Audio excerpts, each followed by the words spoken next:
Here's 5 lessons I've learned about the practices of Jesus, and I'm done. 5 quick principles I think are really good, and I think because there's a lot of fear, especially like with legalism and all this stuff, a lot of people push back and say I go too far. Number 1, trying to behave like Jesus leads to death.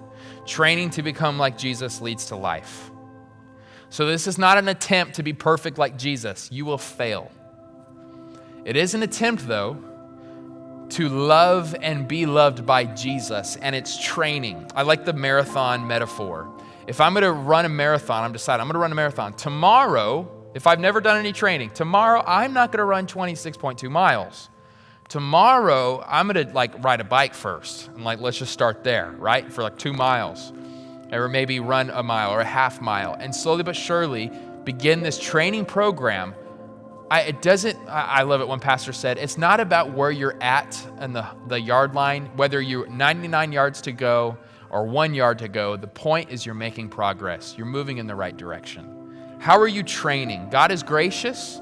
He's not here with a scorecard, but how are you training? You're gonna fail, you're gonna stumble along the way, but overall, you still have the same goal. Number 2, the practices are not removal to get approval.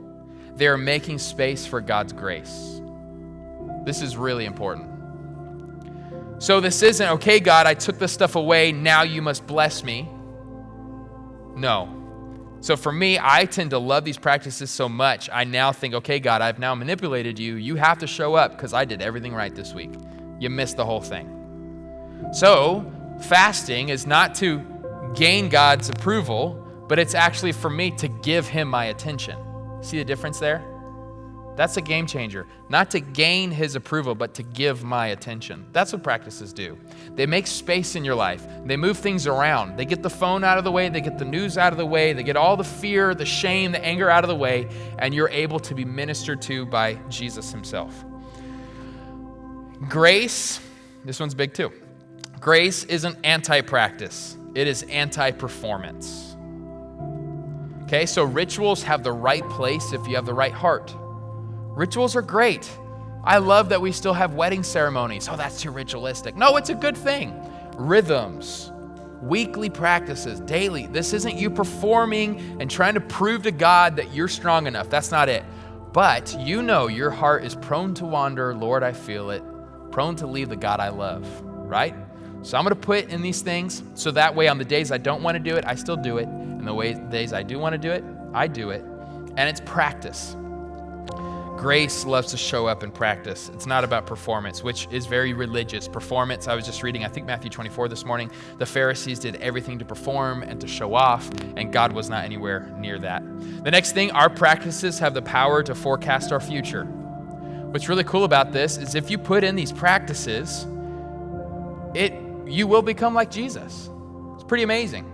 You put in these practices with the right heart, and guess what? Transformation will begin to happen because you're making way for God to do what only he can do. Last one, and I'm done. Dwelling on God's love for me keeps the practices from drudgery.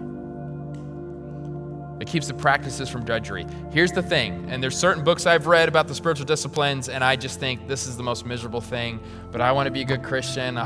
Shoot, I'm a pastor, so I have to do it. Right?